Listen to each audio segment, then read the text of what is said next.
ഇന്ന് കുറച്ചധികം കാര്യങ്ങൾ ചെയ്യാനുള്ളത് കൊണ്ട് തന്നെ നേരത്തെ എഴുന്നേറ്റു. പതിവ് പോലെ ഫ്രഷായി പള്ളിയിൽ പോയി. തിരിച്ചു വന്ന് ഇരിക്കുമ്പോഴാണ് ആശമോൾ ഒരു കോഫി കൊണ്ടുവന്ന് തന്നത്. കോഫി കുടിച്ച് നേരെ ജിമ്മിലേക്ക്. ജിമ്മിലെത്തി വർക്കൗട്ട് തുടങ്ങി. ഇന്ന് കൂടുതലും കാർഡിയോ ആണ് ഫോക്കസ് ചെയ്തത്. ജിമ്മ് കഴിഞ്ഞ് നേരെ വീട്ടിൽ പോയി ഫ്രഷായി ഓഫീസിലേക്ക് പുറപ്പെട്ടു. ഓഫീസിലെത്തി ടീമുമായി കുറച്ച് കാര്യങ്ങൾ ഡിസ്കസ് ചെയ്തു. അവരെ മോട്ടിവേറ്റ് ചെയ്തു. കാര്യങ്ങൾ ട്രാക്കിലാണെന്ന് ഉറപ്പുവരുത്തി. ഞാൻ ഷർഫുമായിട്ടൊരു ലഞ്ച് പ്ലാൻ ചെയ്തിരുന്നു. ഷർഫുവിനെ കൂട്ടി നേരെ ലഞ്ച് കഴിക്കാൻ പോയി. ആ സമയത്താണ് മുഹമ്മദും സിബിൻ ചേട്ടനും വിളിക്കുന്നത്. അവരെയും കൂട്ടി ഒരു ചായ കുടിക്കാൻ പോയി. ഓഫീസിൻ്റെ വർക്ക് മുഴുവനായിട്ടില്ല. തിരിച്ചു വന്ന് ഷെബുമായി ഓഫീസിൻ്റെ പെൻഡിങ് വർക്കുകളെക്കുറിച്ച് ചർച്ച ചെയ്തു. ഈവനിങ്ങിൽ KBFൻ്റെ ഒരു പ്രോഗ്രാം ഉണ്ടായിരുന്നു. അതിൽ പങ്കെടുത്തു.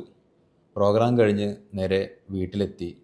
പതിവ് പോലെ ഫ്രഷായി കുറച്ചു നേരം പുസ്തകം വായിച്ചു. നാളത്തേക്കുള്ള പ്രോഗ്രാമുകൾ പ്ലാൻ ചെയ്തു. അപ്പോൾ പുതിയ വിശേഷങ്ങളുമായി നാളെ കാണാം. Good night.